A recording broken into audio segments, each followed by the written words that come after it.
Hey, good morning, everyone. I am Eva Medalek, a certified high performance coach, and I am also an inclusivity coach as well. And today I want to talk to you about inclusivity and what that means and how we can foster environments of inclusivity in our personal and professional lives. Recently I got caught up in a Facebook thread that wasn't on my post, it was someone else's post, who was using religion and what I call religious supremacy to actually criticize, I guess, or make the LGBTQ plus community wrong for using the word pride in their movement. And basically, what this person was sharing was that pride in the Bible is boastful, and God is against it, and she will not refer to the movement as pride, although claiming to love people. And basically, I went in there to ask a question and to make some observations.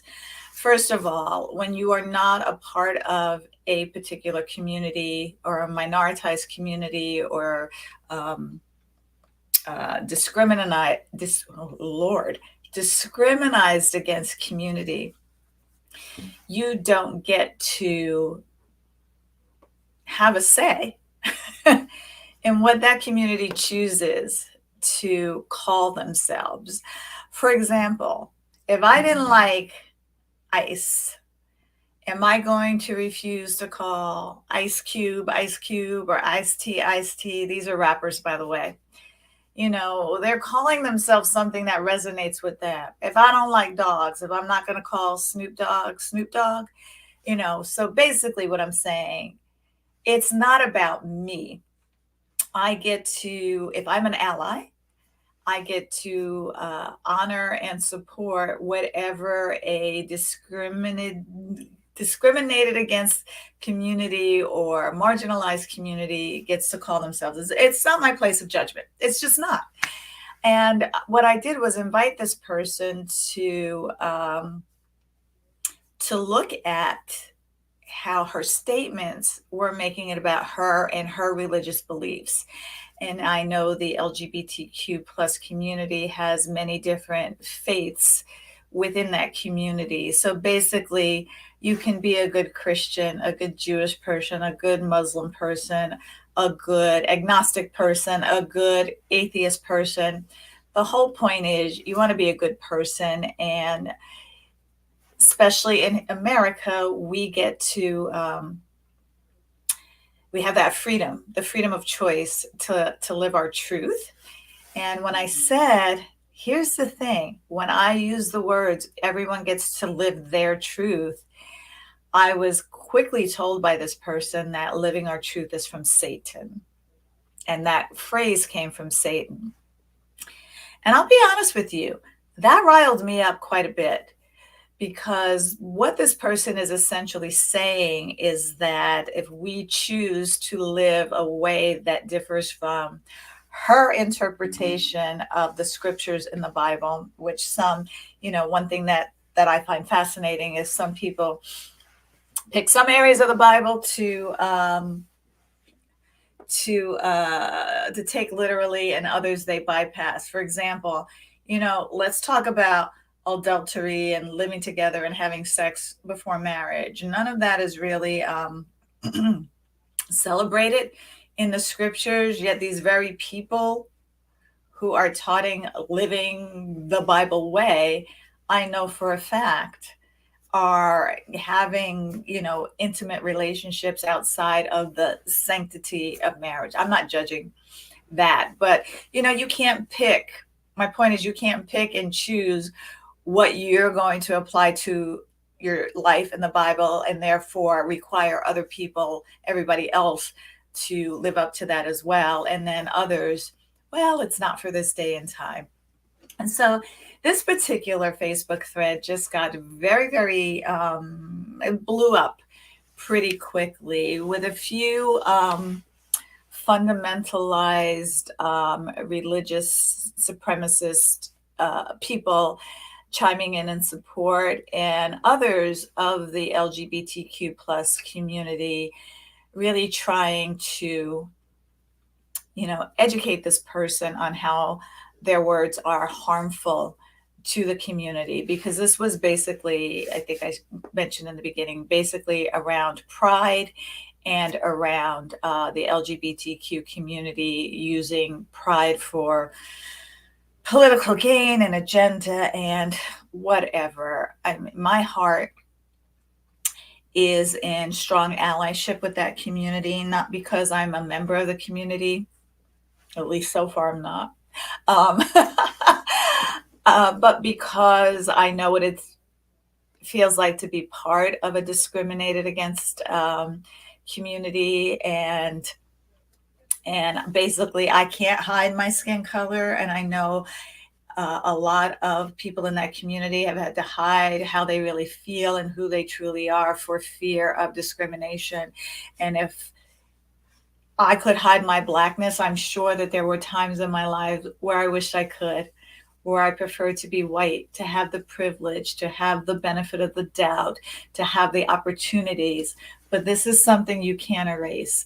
The only person I know who tried to erase it and did a pretty good job of lightening his skin was Michael Jackson, but I don't have the resources to do that, nor would I want to. My point in sharing that with you is when we are allies and we are trying to create inclusivity for all people, and when I mean all people, I'm not talking about mass murderers and Jack the Ripper and things. I'm talking about people in society who are typically have to fight for their rights to exist, have to fight for their rights for care, have to fight for their right for equal treatment, and they just want to live their truth. How we can create these inclusive environments are really by listening, listening to their challenges, listening to their struggles, listening to their stories, and judging not editorializing, not bypassing. When I thought, oh God, the number of times I was bypassed on that thread was like, anyway, that's a time for a different day.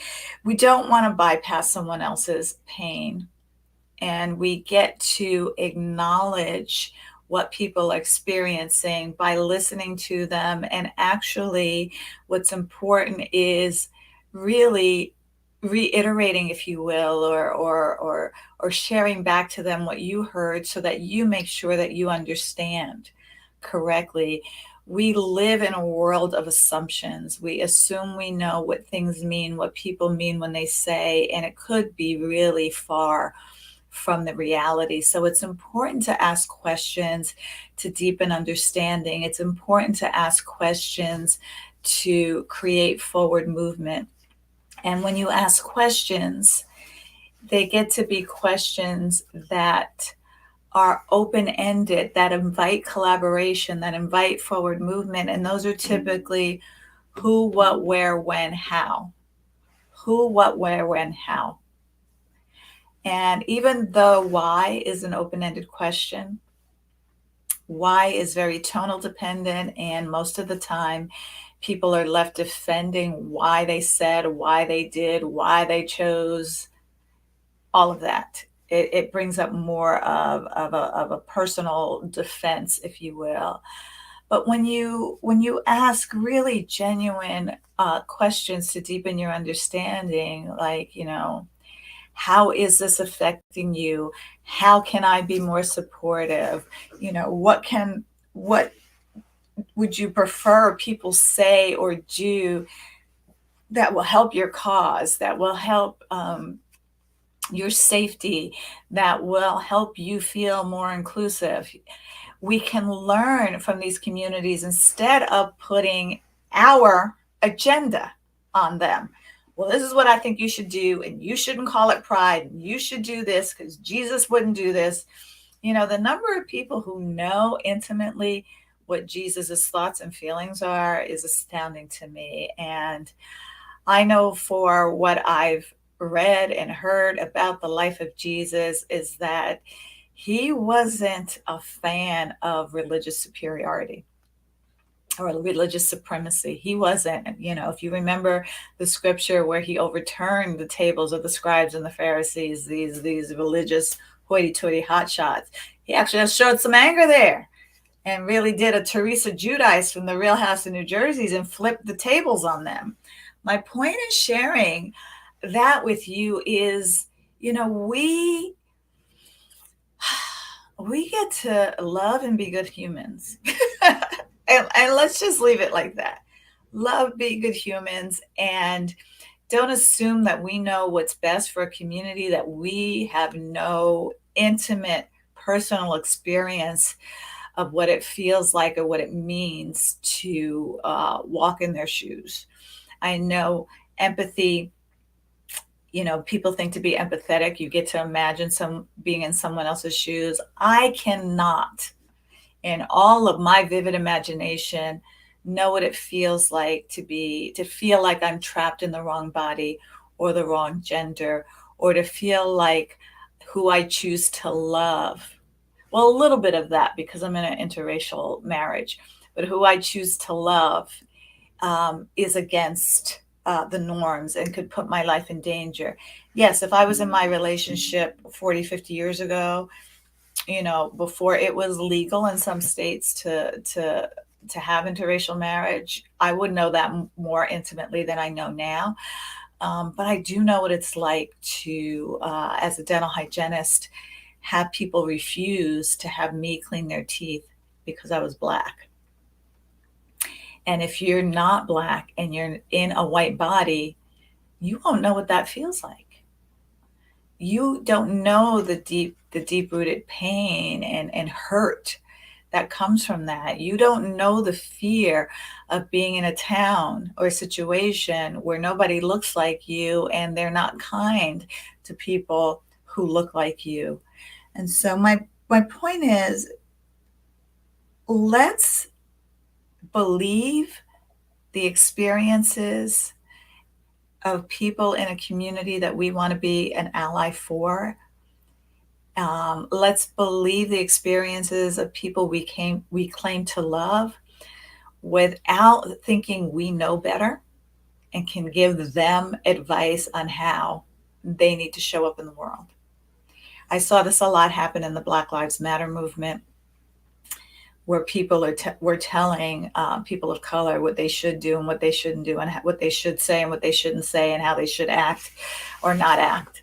And let me tell you, unless you know what it feels like to grow up in a Jim Crow South where you could be lynched by looking at a white person or offending a white person in any way, you don't have the right. You don't have the right to tell anyone that you haven't lived that experience, what they should and shouldn't do. You may have opinions upon it. You may offer up, questions to help you gain a deeper understanding and maybe help with the collaborative movement, but you don't get a right to dictate as if you are in the superior knowledge or religion of it. And so with that being said, I'm going to end this live today and hope that everyone can take to heart how we are showing up in our allyship. And an allyship is action. It's action. And it's been my privilege to speak up for the LGBTQ plus community, even though I'm not a part of it. That's what allies do. I see something that can be harmful and offensive to them, and I'm going to point it out, and I'm going to help educate or speak to people who are open to listening and learning. And just from my experience, and I am experienced in this, I study it, I coach it, I train on it. So it's not like I'm making it up. If you want to know how to do better, then you've got to know better. And when you know better, you get to do better. And I'm going to leave it at that. And hope that all of you who are allies for different communities and groups and allies in general share the burden with the LGBTQ plus community, share the burden with people of color, the Latinx community, the Jewish community, the Black community, the African American community, the Asian community. Share the burden of the heavy lifting so that we can all be treated with the love and the dignity that we deserve to be treated. So that's my rant for today, and I will see you next week. Bye.